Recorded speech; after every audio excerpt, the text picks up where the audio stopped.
আপনি যখন রাজনীতিতে আসবেন তখন আপনার কাটা ছেঁড়া হবে, আপনার পোস্টমর্টম হবে, আপনার সব মানে আমরা বলি যে মৃত কবর থেকেও দেহকে তুলে আনা হবে।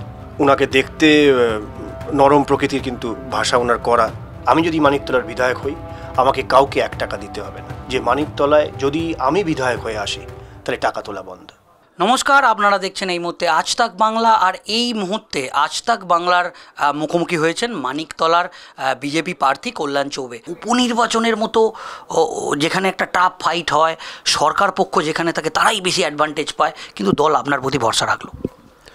এটা আমার কাছে গর্বের বিষয়, সৌভাগ্যের বিষয় যে দল আমার উপর আস্থা রেখেছে, ভরসা রেখেছে।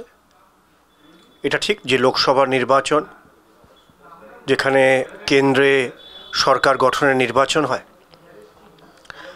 আর কোনো একটা বিধানসভার উপনির্বাচন যেখানে রাজ্যের শাসন ব্যবস্থায় বা সরকারের গড়া ভাঙার কোনো প্রভাব ফেলে না, দুটো নির্বাচনের মধ্যে আকাশ পাতাল পার্থক্য রয়েছে।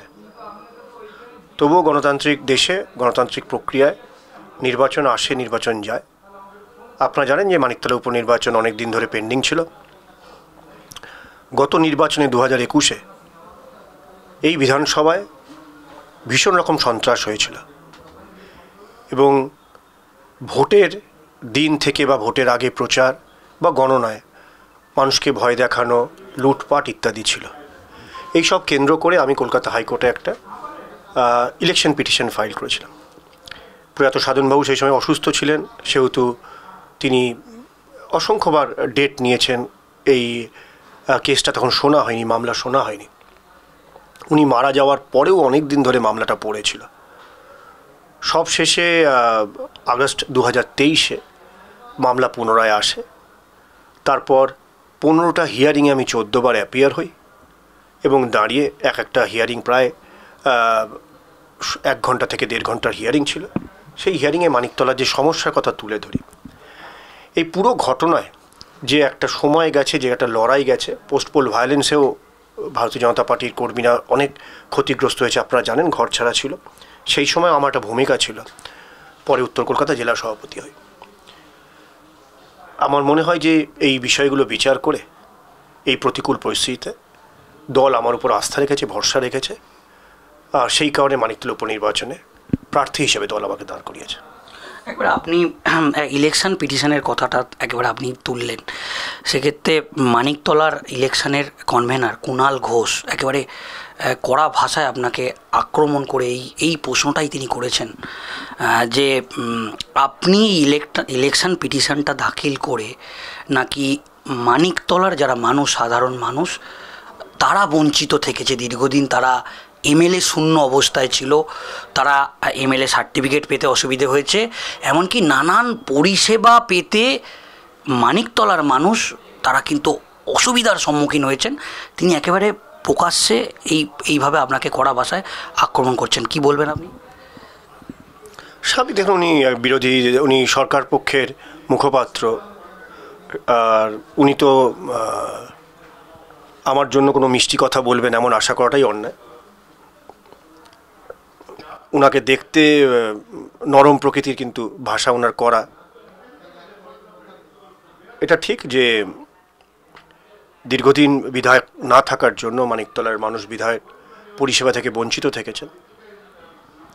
সে কথাটাকে খেয়াল করেই আমি এই নির্বাচনের যে ইলেকশন পিটিশনটা উইথড্র করেছি। মূল প্রতিদ্বন্দ্বী তৃণমূল কংগ্রেসের সুপ্তি পাণ্ডে, তিনি যেটা এখন যে প্রচার করছেন, প্রচারে বেরিয়ে যেটা মূল কাউন্টার করছে যে মানিকতলার মানুষ সাধন পাণ্ডের সঙ্গে ছিল, মানিকতলার মানুষ সুপ্তি পাণ্ডের সঙ্গেও থাকবে, এবং তার গোটা পরিবার মানিকতলার মানুষের সমস্যা সবসময় তাকে পাশে পায়। কল্যাণদাকে এলাকায় দেখা যায় না বলে এরকম একটা অভিযোগ তিনি করেছেন। কি বলবেন এটা? এটা ঠিক যে কয়েক দশক ধরে প্রয়াত সাধন পাণ্ডে এখানে বিধায়ক থেকেছেন, এবং স্বাভাবিকভাবেই মানুষ তার সাথে ছিল, সেই কারণে তিনি বিধায়ক হিসেবে থেকেছেন। বর্তমানে তিনি প্রয়াত, এটা আমার মনে হয় তার পরিবারের জন্য এটা দুঃখজনক একটা ঘটনা। আমার সমবেদনা রয়েছে মাননীয় সুপ্তি দেবীর প্রতি। তিনি সদ্য স্বামী হারিয়েছেন, এবং স্বাভাবিকভাবেই গণতান্ত্রিক প্রক্রিয়ায় নির্বাচনে তিনি যখন টিকিট পেয়েছেন, প্রার্থী হয়েছেন, তারও কিছু বাধ্যবাধকতা থাকে রাজনৈতিক কথা বলার জন্য। কিন্তু যেহেতু উনি মহিলা, সদ্য বিধবা, বয়োজ্যেষ্ঠ, তো আমার মনে হয় যে কেবলমাত্র রাজনৈতিক কারণে, কেবলমাত্র 2টো ভোট এক্সট্রা পাওয়ার জন্য আমি কোনো নিন্দা বা অশোভন কথা তার তার বিরুদ্ধে বলবো না, ব্যক্তিগত কোনো আক্রমণ নয়।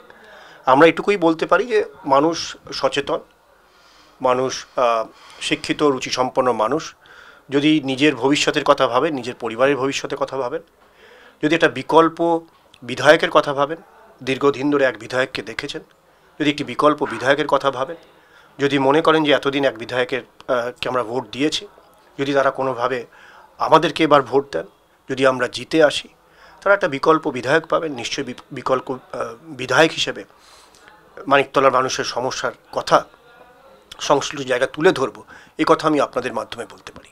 নামের যে টাইটেল, সেটা ওই ভট্টাচার্য চৌবে, এটা নিয়ে তৃণমূল কংগ্রেসের পক্ষ থেকে একটা কটাক্ষ করা হচ্ছে। স্পেসিফিক্যালি বলা হচ্ছে যে আপনাকে আক্রমণ করা হচ্ছে যে কেন চেঞ্জ করেছেন, একটা জল ঘোলা হচ্ছে। এই বিষয়টা একটু আপনি স্পষ্ট করেন। দেখুন, কল্যাণ চৌবে ভট্টাচার্য আমি লিখেছি। আমি এটা ঠিক আমাদের সমাজে ছেলে মেয়েদের বংশ পরিচয়, পিতৃ পরিচয়ের মাধ্যমেই হয়ে থাকে। আমি আমার নাম পরিবর্তন করিনি, আমি আমার পদবি পরিবর্তন করিনি, আমি আমার ধর্ম, বর্ণ, জাতি পরিবর্তন করিনি। আমার যে পিতৃ পরিচয়, আমার বাবা স্বর্গীয় লক্ষ্মীনারায়ণ চৌবে, মা সন্ধ্যারানী ভট্টাচার্য, মা জীবিত রয়েছেন, বাবা মারা গেছেন। রাজনীতির বাইরেও আমার একটা পরিচয় রয়েছে, 2-4টে লোক আমাকে চেনেন। আমার মনে হয়েছে যে মা একটা ছেলেকে মানুষ করার তার অনেক অবদান রয়েছে।